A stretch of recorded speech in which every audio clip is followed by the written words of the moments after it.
के नामों को भगवान के नाम के समान समझना या उनसे स्वतंत्र समझना, गुरु की अवज्ञा करना और जो श्रुति सम्मत जो शास्त्र हैं, उनकी निंदा करना, हरि नाम की महिमा को काल्पनिक समझना और नाम में अर्थवाद का आरोप करना, नाम के बल पर पाप करना और जो शुभ क्रियाएं हैं, उन्हें भगवान के नाम के समान समझना और अश्रद्धालु व्यक्ति को हरि नाम की महिमा का उपदेश देना और हरि नाम में पूर्ण विश्वास ना होना और हरि नाम में पूर्ण विश्वास होकर भी उसका हरि नाम जप ना करना। हरे कृष्णा दीदी, नंदन प्रणाम सभी।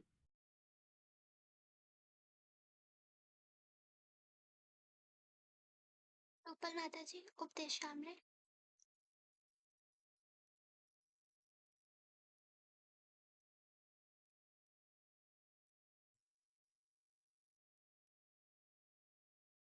संतोषी माता जी उपदेश सामने। हरे कृष्णा, दंडवत प्रणाम दीदी।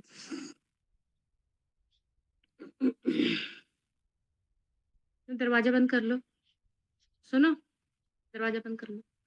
वाचो वेगम मनसः क्रोध वेगम, जिह्वा वेगम उदरो उपस्थ वेगम, एतान वेगानि यो विषहेत धीरः सर्वम् अपि मां पृथिवी स शिष्यात् अत्याहार प्रयासश्च प्रजल्पो न्यमग्रः जनसंगश्च लोल्यश्च सट्भिर्भक्ति विनश्यति उत्साह निश्चयात् धैर्यात् तत्तत्करं प्रवर्तनात् संगत्यागात् सतो व्रतः सट्भिर्भक्ति प्रसिद्ध्यति ददाति प्रतिगृह्णाति गौमख्याति पर्च्छति भुङ्क्ते भुजते चैव सट्विधं प्रीतिलक्षणम् कृष्णेति यस्य गिरिं तं मनसा ध्रियेत दीक्षा चेत प्रणतिभस्य भजन्ति मीशं सुसुसया भजन्य विज्ञम अमन्य मन्या निंदादि शून्य हृदम ईसत्संग लब्धया दृष्टे स्वभाव जनिते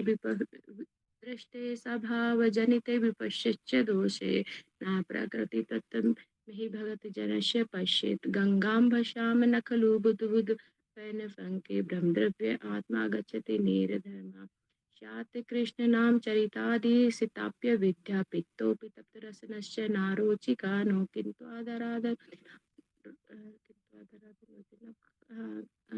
स्यात् कृष्ण नाम चरितादि सिताप्य विद्या पित्तोपि तप्त रसनस्य नारोचिका नो किंतु आदराद अनुदिनं खलु खलु सेव जुष्टा स्वदैक्रमात् भवति तद्गत मूलहन्त्री तन्नाम रूप चरितादि सुकीर्तिनानुस्मृत्युः कर्मेण रसना मनसि नियोज्य तिष्ठन् व्रजे तदनुराग जुनोन तिष्ठन् व्रजे तन्नाम रूप चरितादि सुकीर्तिनानुस्मृत्युः कर्मेण रसना मनसि नियोज्य तिष्ठन् व्रजे तदनुराग जनानुगामी कालं नयेद् अखिलमित्य उपदेश सारम् वैकुंठ जनितो वरा मधुपुरी तत्रापि रासोत्त स्वाद वृंदारण्यम उदार पाणी रमणा तत्रापि गोवर्धना राधा कुंडम यहाँ गोकुलपते प्रेमामृतापे लाभनाथ क्रमभ्यः परितो हरे प्रत्यया व्यक्तिम ययुर कर्मभ्यः परितो हरे प्रियताय व्यक्त ययुर्ज्ञानिना तेभ्यस्तपशुपाल पंकज द्रसस्तभ्य अपि साराधा प्रतिष्ठा तद्दयम तद्दीय सरसि तम नाश्रेत कह कृति कृष्ण कृष्ण कृष्ण कृष्णस्य च प्रणयवस्ति प्रियसेव्यपि राधा कुंडम चाश्या मुनिभिर्वितस्य दृगे विधेयि यत् पृष्ठे अप्य असुलभम किं पुनर्भक्ति भाजम तत्प्रेमेदम सक्रदपि सरा सनातुरा विष्करोति। हरे कृष्णा। सॉरी, बहुत सारी गलतियां हो गई आज। तो आरती माता जी आप रिवाइज कर लीजिएगा। राधिका दासी माता जी शिक्षाष्टकम।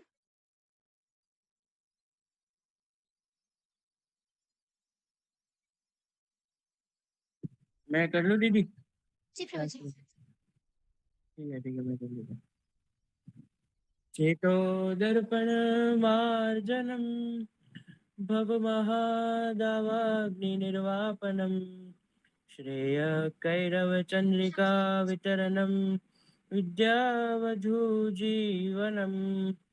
आनन्दाम्बुधिवर्धनम् प्रतिपदं पूर्णामृतास्वादनम् सर्वात्मा स्नपनं परं विजयते श्रीकृष्ण संकीर्तनम नाम नामकारी बहुधा निज सर्वशक्ति तत्रार्पिता नियमित स्मरणेन कालः एतादृशी तव कृपा भगवन् ममापि दुर्दैवम् ईदृशम् इह जनिनानुरागः तृणादपि सुनीचेन तरोरपि सहिष्णुना अमानिना मानदेन कीर्तन्य सदा हरि न धनं न जनं न सुन्दरीं कवितां वा जगदीश कामये मम जन्मनि जन्मनीश्वरे भवताद् भक्तेरहेतुकी त्वयि अये नन्दतनुजा किङ्करं पतितं मां विषमे भवाम्बुधौ कृपया तव पादपङ्कज स्थितधूलिसदृशं विचिन्तया नयनं गलदश्रुधारया वदनं गदगदरुद्धया गिरा पुलके निचितं वपु कदा तव नाम ग्रहणे भविष्यति युगायितं निमेषेण चक्षुषा प्रावृषायितं शून्यायितं जगत्सर्वं गोविन्दविरहेण मे आश्लिष्य वा पादरतां पिनष्टु माम् अदर्शनं मनमथा करोतु वा यथा तथा वा विदधातु लम्पटो मत्प्राणनाथस्तु स एव नापरः हरे कृष्णा कृष्णा कृष्णा हरे हरे हरे राम राम राम हरे हरे हरे कृष्ण।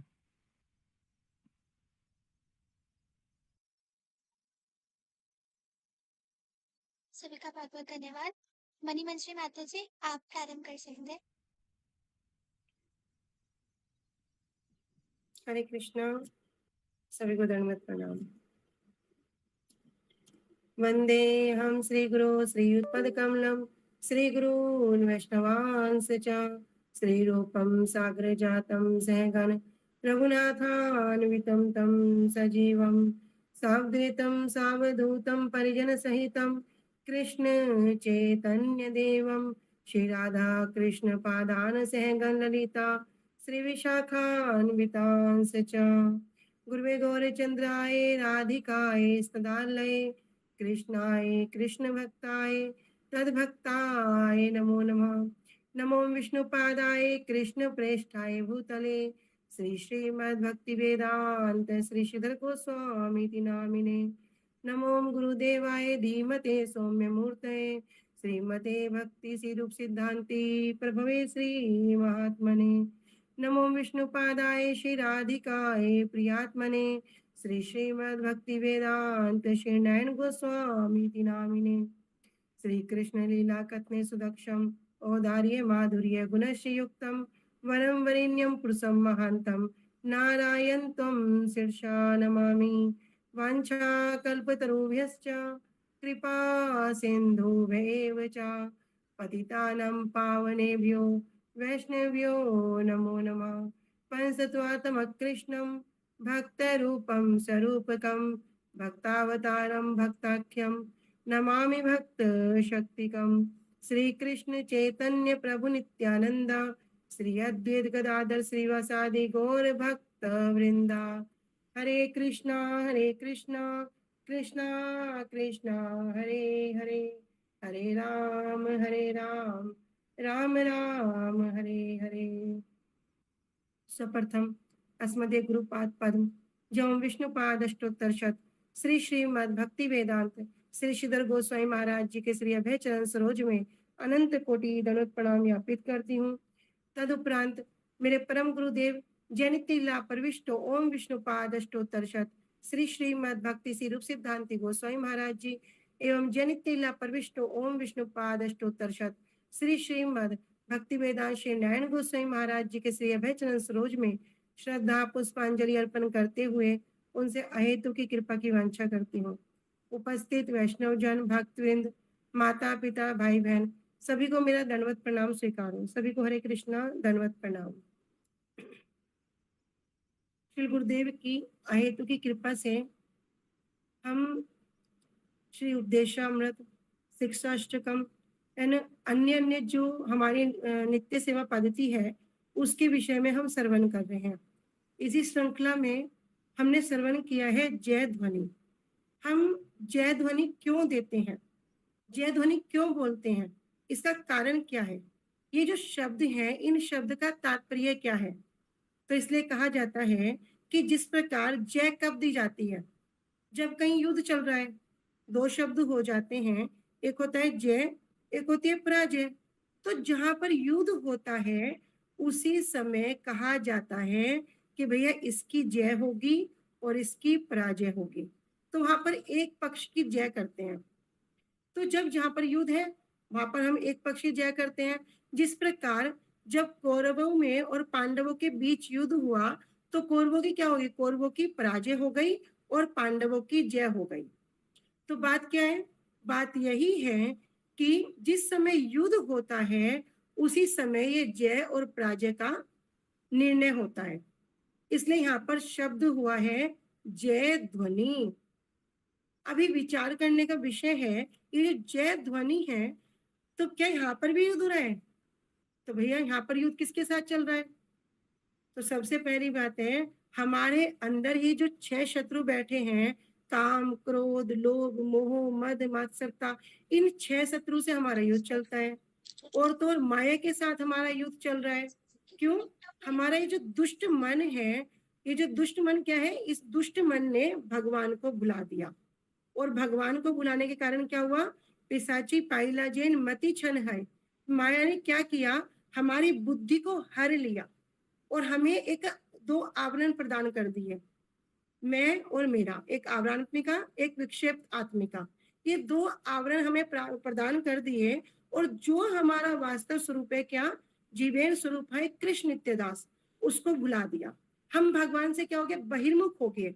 तो अभी जो हमारा युद्ध चल रहा है वो चल रहा है अविद्या से। अविद्या से चल रहा है क्या कि हमारा किसी प्रकार से वापस भगवान का चिंतन हो जाए। तो हमारा भी यहाँ पर एक युद्ध चल रहा है। इसने यहाँ पर क्या करते हैं, जो भगवान की जय, गुरु वैष्णवों की जय देने की बात का अभिप्राय है। अभी इस बात का भी अभिप्राय क्या है, क्योंकि भैया जो वैष्णव जन है, जो भगवान है, हम तो श्रवण करते ना कि जय दिले जय होबे, कि यदि हम भगवान की जय देते हैं तो हमारी जय हो जाती है। तो भगवान की जय दे रहे हैं, हमारी जय हो जाती है। तो विशेष रूप से हम जानना पड़ेगा कि भैया भगवान जो है वो तो सब समय ही जय युक्त है। अगर हम उनकी जय नहीं देंगे तो क्या उनकी जय नहीं होगी, उनकी तो सब समय जय युक्त है। और इसी प्रकार वैष्णव भी कैसे हैं, सब समय जय युक्त हैं। किंतु उनकी जब हम जय देते हैं, जय देने से क्या होगा, यहाँ पर जो भगवान है, भगवान के समान, भगवान के अंदर जो पराक्रम है उसी के समान पराक्रम क्या है, भक्त के अंदर है। क्योंकि भगवान के समस्त गुण क्या है, भक्त के अंदर विद्यमान है। तो भगवान की जितनी भी शक्ति है वो क्या है, वैष्णवों के अंदर सब उसमें सामर्थ्य है। इसलिए यहाँ पर क्या करते हैं, हम कर कहते हैं भगवान की और वैष्णवों की जय ध्वनि देते हैं। तो इसका कारण क्या होगा, कहते हैं कि हे भगवान, हे वैष्णव जन, आपके अंदर तो अपूर्व शक्ति है। आपके अंदर क्या है, समग्र जगत को जय करने का सामर्थ्य आपके अंदर है कि आप तो पूरे विश्व को जय कर सकते हैं। हे प्रभु, आप तो जगत की जय करते हो, किंतु ये जो एक वस्तु है, इस एक वस्तु को आप छोड़ दिए, इस एक वस्तु पे आप जय नहीं किए। वो वस्तु क्या है, वो वस्तु है हमारा हृदय, हमारा मन। तो यहाँ पर जो साधक है वो भगवान से कह रहा है आप इसको जय नहीं किए हो, इसको आप छोड़ दिए हो। लेकिन यदि आपके अंदर सामर्थ्य है तो क्या करो, आप हमारे हृदय को जय करो, हमारे हृदय को जय करके दिखाओ। यदि आप हमारे हृदय को जय करेंगे तो जय करने से क्या होगा, अभी जय करने से होगा क्या, अभी हम जब हिरण्यकश्यप के साथ भगवान युद्ध कर रहे हैं, जब नरसिंह भगवान युद्ध कर रहे हैं और क्या किए, जय कर लिए, तो जय करने के बाद जो हिरण्यकश्यप का जो सिंहासन था उसी के ऊपर भगवान विराजमान हो गए। क्यों विराजमान हो गए? देखो, जब जय होती है ना, जब कोई जय करता है तो पराजय वाले पक्ष पे जो हार जाता है उसकी समस्त संपत्ति, उसका समस्त जितना भी धन वैभव है, तो वो सब जय करने वाले का हो जाता है। तो इसी प्रकार यदि भगवान हमारे मन पे जय करेंगे, हमारे हृदय पे जय करेंगे, तो क्या होगा? भगवान को यहाँ पर विराजमान होना होगा। और जब भगवान यहाँ पर विराजमान होंगे तब क्या होगा? हमारा ये जो मन है, ये जो प्राण है, सबका सब किसका हो जाएगा? सबका सब ये भगवान का हो जाएगा, सबका सब ये वैष्णवों का हो जाएगा। तो जब सब भगवान का, वैष्णवों का हो जाएगा, तो जो अपने इस मन को, प्राण को भगवान को दे दिए, जब वैष्णवों को दे देंगे तो क्या होगा? तो हमारा कल्याण होगा। इसलिए क्या करते हैं? यहाँ पर भगवान का आह्वान करते हैं, वैष्णवों का आह्वान करते हैं, जय ध्वनि करते हैं। तो हमारे जय ओम विष्णुपाद अष्टोत्तर शत श्री श्रीमद भक्ति वेदांत श्री बोधायन महाराज जी एक बात कहते हैं, जब जय ध्वनि देते हैं ना, उस समय खड़े होकर दोनों हाथ जोड़कर क्या करते हैं? उनका आह्वान करते हैं कि, और तो और महाराज जी सबको बोलते हैं, सबके सब क्या करो? जय करके दिखाओ। भैया सब जय किए कि नहीं? सबके सब क्या करो? अभी जोर से मुझे जय करके दिखाओ। इस प्रकार महाराज जी क्या करते हैं? सबसे जय ध्वनि को बड़े अच्छे से श्रवण करते हैं, क्योंकि जय ध्वनि का जो तात्पर्य है वो तात्पर्य क्या है कि हे प्रभु, हे वैष्णव, आप क्या करो? आप तो सब जगह विजय किए हो, आप तो पूरे जगत पे विजय कर किए हो, पर ये जो मेरा हृदय है ना, मेरा जो मन है, इसको आप विजय नहीं किए हो। तो आप हमारे हृदय को जय करके दिखाओ, इसलिए हम क्या करते हैं? ये जय ध्वनि देते हैं। तो अभी हमने समझा चाहिए कि भैया एक हो गई जय, एक हो गई पराजय। तो जहां पराजय हुई मतलब क्या हो गया? जय करने वाला, जीतने वाला पराजित होने वाले की समस्त वस्तु पर अपना अधिकार कर लेगा, समस्त वस्तु को उसकी हरण कर लेगा। तो जब वो अपने अधिकार में कर लेगा, उसे ग्रहण कर लेगा, तो हम क्या है?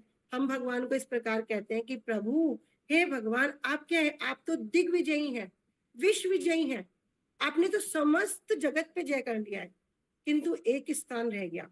वो एक स्थान क्या है? ये हमारा मन है, हृदय है, इस पे आप जय नहीं किए हो। तो आप क्या करो? आप इस पर जय कर लो। क्यों? क्योंकि जो मन है ना, ये मन बड़ा चंचल है। अब चंचल है, स्वतंत्र है, तो प्रभु अब आप ही कृपा करो। अगर आप कृपा करेंगे तो बस इतनी कृपा कर दो कि आप इसको जय कर लो। जय करने से जब क्या होगा भैया? हमारे हृदय पे जब भगवान जय कर लेंगे तो हृदय क्या होगा? ये जो आपका हो जाएगा, और आपका जो दिग्विजयी, विश्व विजयी जो नाम है, ये सार्थक हो जाएगा, ये सार्थक हो जाएगा। इसलिए हम जो जय ध्वनि देते हैं वो क्या करते हैं? खड़े होकर हमें जय ध्वनि देनी चाहिए। तो ये हो गया जय ध्वनि शब्द का तात्पर्य। अभी हम क्या बोलते हैं? जय श्री श्री गुरु गौरांग गंधर्विका गिरिधारी श्री राधा विनोद बिहारी जी की जय। तो सबसे प्रथम में जय जय श्री गुरु, सबसे पहले हम क्या बोलेंगे? श्री गुरुदेव। तो गुरु अर्थात जो सर्वप्रथम हम गुरुदेव की जय ध्वनि देते हैं। जो भी हमारे गुरुदेव हैं, दीक्षा गुरु हैं, क्योंकि भैया जब कृष्ण आए तब भी हम थे, लेकिन हमारा कल्याण नहीं हुआ। जब महाप्रभु आए तब भी हम किसी ना किसी रूप में होंगे, कीट पतंग किसी रूप में होंगे, तब भी हमारा कल्याण नहीं हुआ, तब भी हम पर कृपा नहीं हुई। इसी प्रकार जब आते आते भैया, जब हमारे गुरुदेव है, गुरुदेव ने क्या किया? हमें पकड़ा और हमारे कल्याण का मार्ग हमें प्रदान किया। तो सबसे पहले क्या कर रहे हैं? गुरु जी की जय दे रहे हैं, इसलिए जय जय श्री गुरु। तो सर्वप्रथम गुरुदेव की जय ध्वनि देंगे। बाद में क्या है? गुरु गौरांग। गौरांग अर्थात कौन? श्रीमन चैतन्य महाप्रभु। तत्पश्चात क्या कर रहे हैं? महाप्रभु की जय दे रहे हैं। फिर क्या कहते हैं? गांधर्विका गिरिधारी। अब ये गांधर्विका गिरिधारी यहाँ पे कहने से तात्पर्य क्यों है? तो जो शिल प्रभुपाद जी हैं, जय नित्य लीला परविष्टो ओम विष्णुपाद अष्टोत्तर शत श्री श्रीमद भक्ति सिद्धांत सरस्वती ठाकुर जी, उनके द्वारा जो सबसे पहले जो सेवित विग्रह है, जो प्रतिष्ठित विग्रह है, इनका नाम है गांधर्विका गिरिधारी। तो ये मूल विग्रह अभी भी जो हमारा मूल मठ है, चैतन्य मठ, चैतन्य गौड़े मठ, चैतन्य मठ नवदीप में अभी भी वहां पर ये विराजमान है, इनकी सेवा होती है। तो जो गांधर्विका गिरधारी अर्थात क्या हो गया, गांधर्विका मतलब श्रीमती राधा रानी, और गिरिधारी मतलब जो गिरिराज जी को धारण करते हैं, कौन, कृष्ण। तो आज भी ये जो विग्रह हैं ये श्री चैतन्य मठ में विग्रह हैं, इनका नाम है गांधर्विका गिरिधारी, और ये प्रभुपाद जी के द्वारा स्थापित है। जो सर्वप्रथम जो विग्रह हैं ये आज भी है। तो इनकी जो बड़ी सुंदर कथा है, आप सब लोगों ने दर्शन भी किए होंगे जो नवदीप परिक्रमा में गए हैं।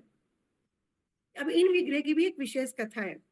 क्या हुआ, जब श्रील प्रभुपाद जी ने, भक्ति सिद्धांत सरस्वती ठाकुर प्रभुपाद जी ने क्या किया, इन विग्रहों को प्रकाशित किया, तो ये जो राधा रानी है, जो एक गंधर्विका है, उनकी प्राण प्रतिष्ठा नहीं की, केवल श्री कृष्ण अर्थात जो गिरिधारी हैं उन्हीं की प्राण प्रतिष्ठा हुई।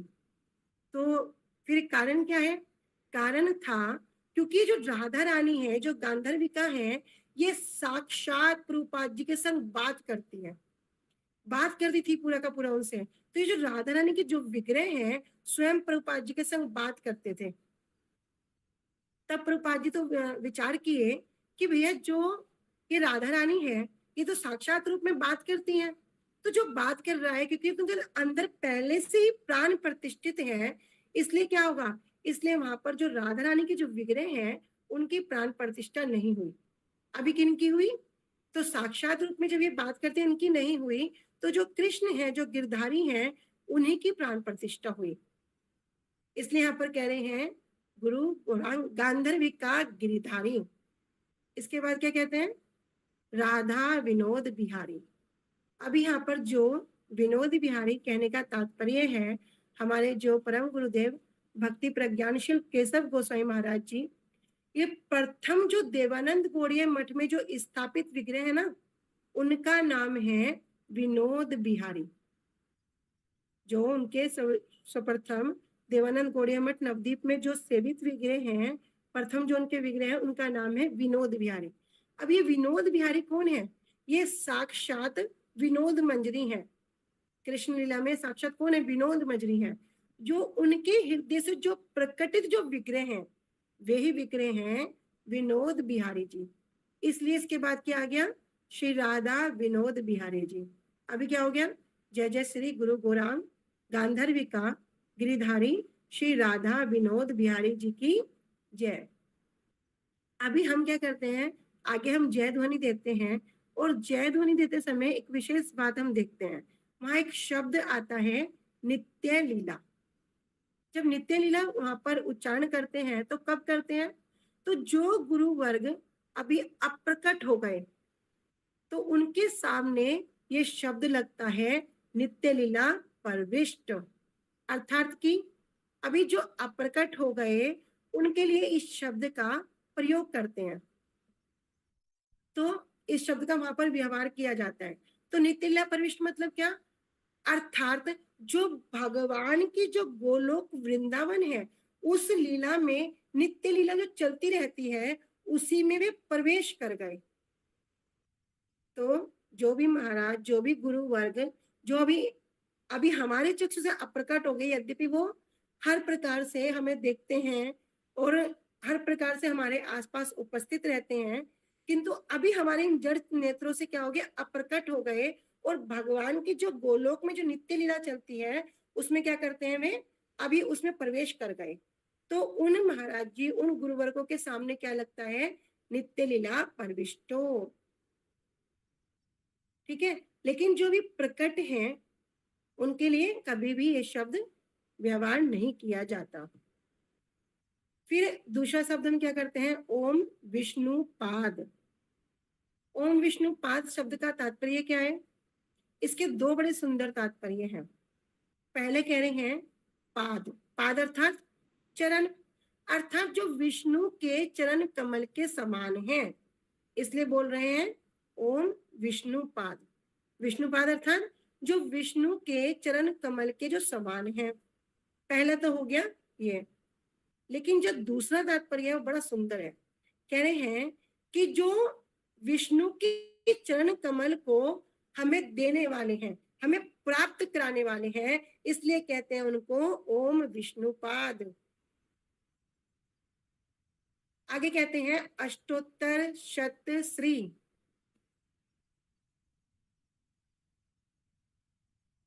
अष्टोत्तर शत श्री का क्या तात्पर्य है? अभी कह रहे अष्टोत्तर शत। अष्टोत्तर शत सबको समझ में आता है, अर्थात क्या हो गया 108, और श्री मतलब श्री, तो 108 श्री। अब ये श्री क्या है? तो श्री कहने से अनेक अनेक शब्द हम श्रवण करते हैं। श्री कहने के अनेक अनेक अर्थ हैं। श्री अर्थात शोभा, श्री अर्थात लक्ष्मी, श्री अर्थात सौंदर्यता, श्री अर्थात गुण। तो यहाँ पर कितने शब्द बताते हैं कि यहाँ पर श्री शब्द का तात्पर्य अनेक है, किंतु यहाँ पर जो श्री बोला गया है वो श्री किसके लिए बोला गया है? अभी हमने श्रवण किया ना, श्री अर्थात शोभा, श्री अर्थात लक्ष्मी, श्री अर्थात सौंदर्यता। तो कह रहे हैं यहाँ पर जो श्री बोल रहे हैं 108 श्री, वो है गुण, अर्थात 108 गुण। जो श्री शब्द का तात्पर्य है वो किससे है? गुण से है, अर्थात 108 गुण। तो वे 108 गुण क्या है? वे गुरुदेव के अंदर विद्यमान है। अब यहाँ पर भी श्री जो वृंदावन दास ठाकुर जी हैं, यहाँ पर भी बड़ा सुंदर हमें वर्णन करते हैं। क्या कोई प्रश्न कर सकते हैं क्या बस गुरुदेव के अंदर 108 गुण ही है? तो कह रहे नहीं। क्यों? कहते हैं सर्व महागुणै गुण वैष्णव शरीरे कृष्णेर सकल गुण कृष्ण भक्तेर संचरे।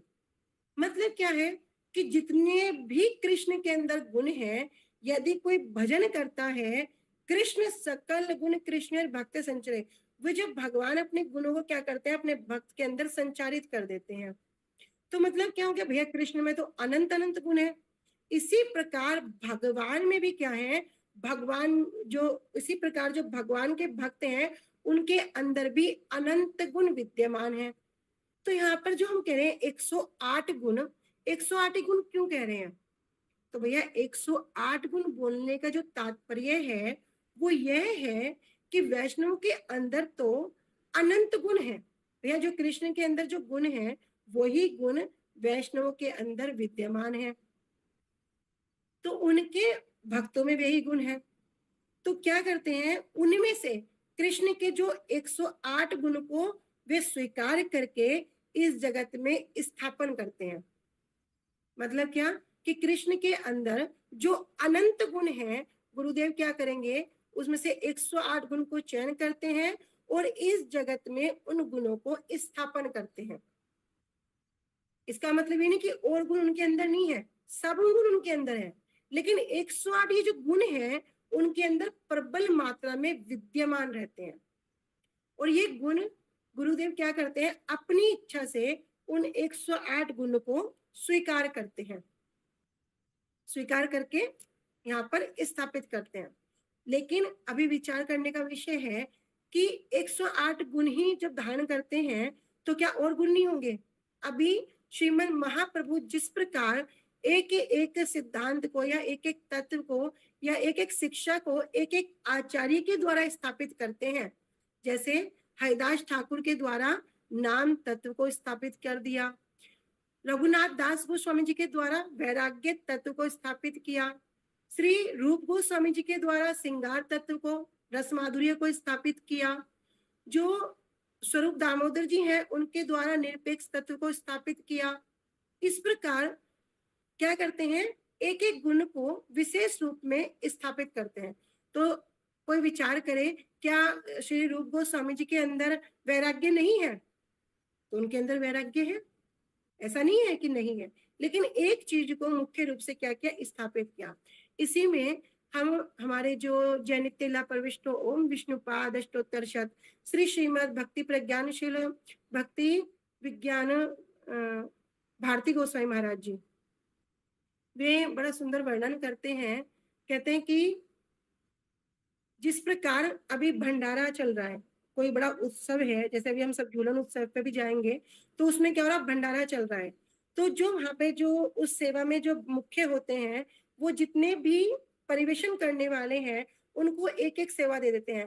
तुम पूरी डिस्ट्रीब्यूट करना, परिवेशन करना, तुम सब्जी परिवेशन करना, तुम चावल परिवेशन करना, तुम मिठाई परिवेशन करना। इस प्रकार सबको एक एक वस्तु की जिम्मेदारी दे देते हैं।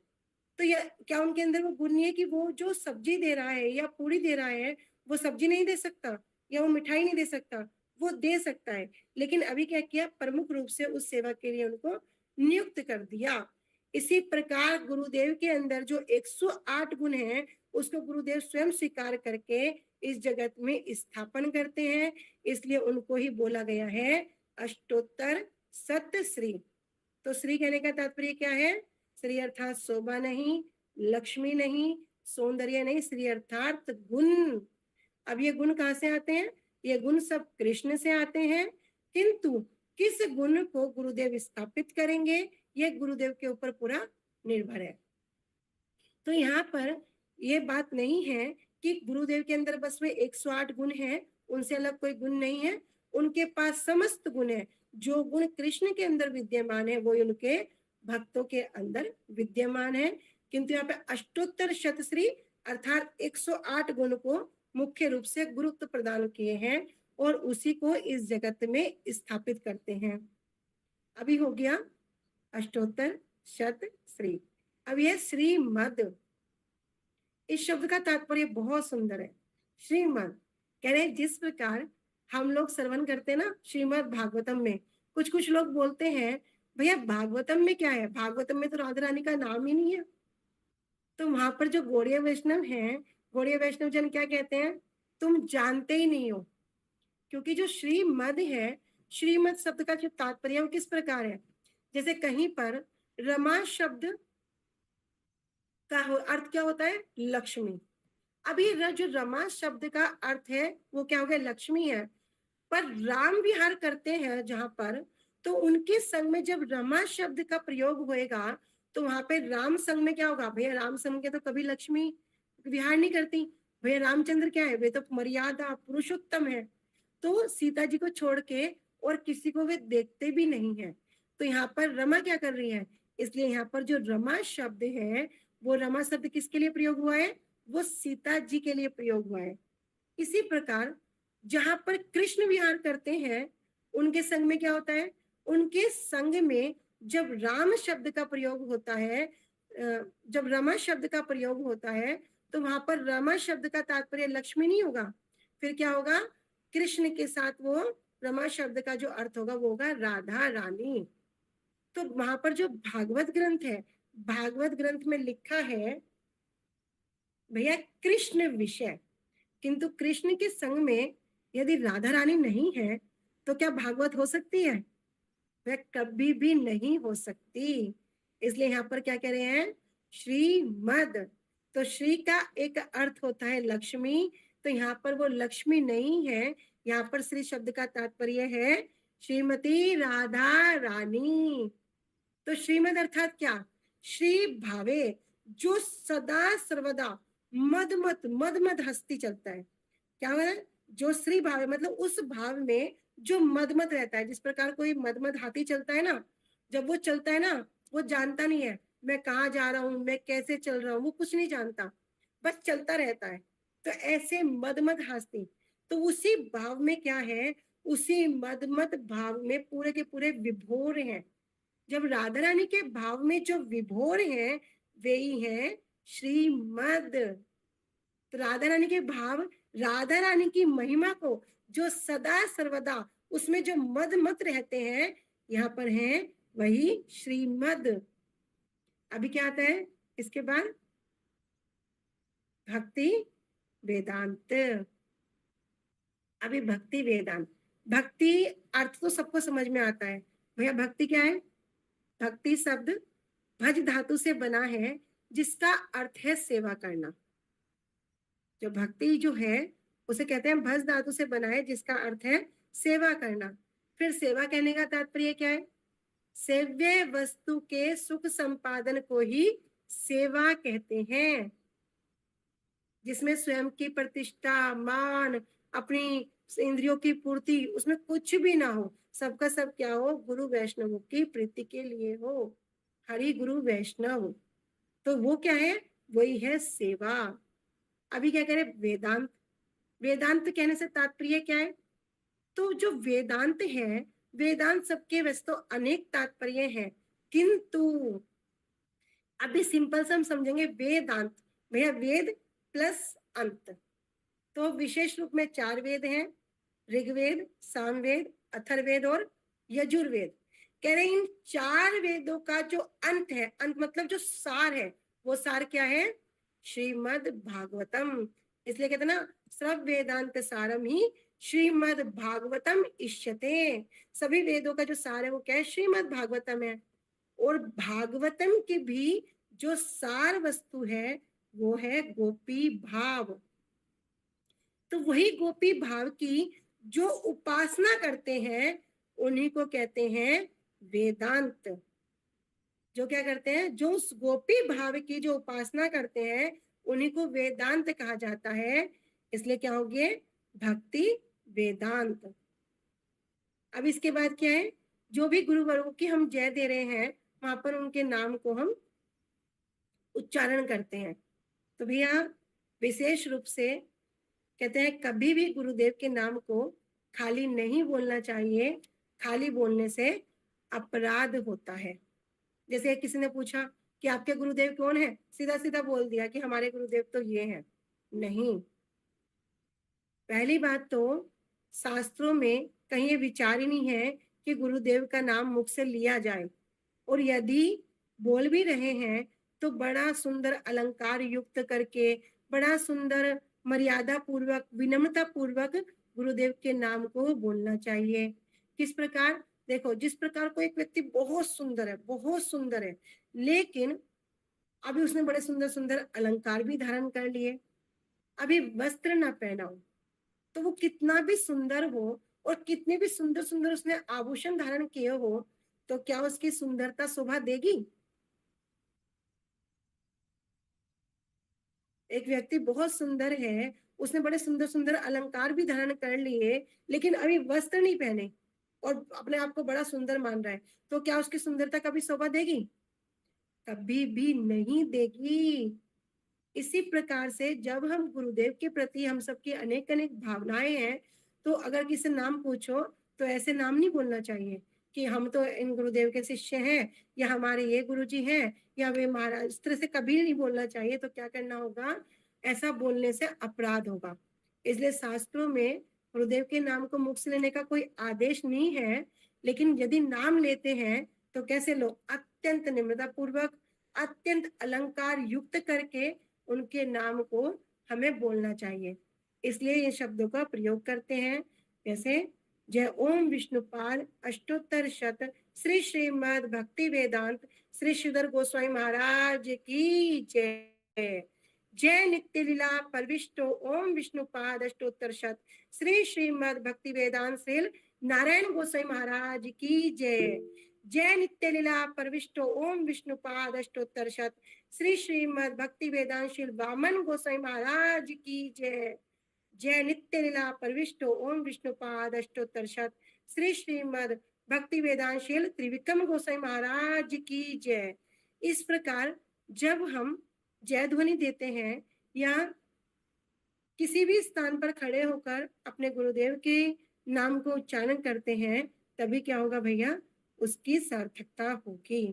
तो यहीं पर मैं अपनी वाणी को विराम करती हूँ। वांछा कल्पतरुभ्यश्च कृपा सिंधुभ्येव च पतितानां पावनेभ्यो वैष्णवेभ्यो नमो नमः। श्री गुरुदेव की जय। अनंत कोटि वैष्णव वृंद की जय। निताय गौर प्रेमानंदे। हरि हरि बोल। हरे कृष्णा। सभी को दंडवत प्रणाम। हरे कृष्णा माता जी, दंडवत प्रणाम। प्रभु जी आप थे, मैंने तो सुना आपको नहीं। बिल्कुल, मैं तो स्टार्टिंग से था।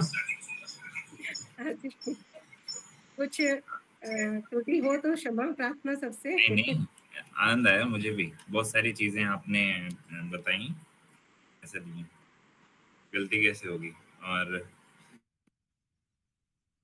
आपसे भी मैं सबसे पहले तो मैं आपको बोलना चाहता था, आपने जो शिक्षा तक सुनाया ना, आज बहुत आनंद आया। आपने ये ट्यून कहाँ से लिया? आज इट इज कोई जो यूट्यूब पे ऑडियोज वगैरह हैं उनसे कहीं से सुना था क्या? श्याम सुंदर बोले। प्रभु जी मैं तो पहले से इस्कॉन में जाते तो पहले से वहाँ पे यही ट्यून फॉलो हो हाँ, रही वहाँ थी। पे ऐसे ही वहाँ से ही सिखाते हैं, सीखा। तो बहुत अच्छा है, हाँ, बहुत अच्छा। आपने जैसे सुनाया ना, मुझे बड़ा आनंद आया। ठीक है, ठीक है। इससे ना मिस्टेक्स नहीं होती हैं, जब आप बोलोगे ना, प्रोनाउंस करने में मिस्टेक नहीं होंगी कभी। और एक्चुअल जो मूड है ना श्री शिक्षाष्टक का, उसके हिसाब से ये ट्यून है। ठीक है, बहुत अच्छा, धन्यवाद। माता जी, आपको तो मैं कितना सारा धन्यवाद करूँ। ठीक है, वैसे आप बहुत दिनों से कह भी रहे थे इस विषय को करने के लिए, लेकिन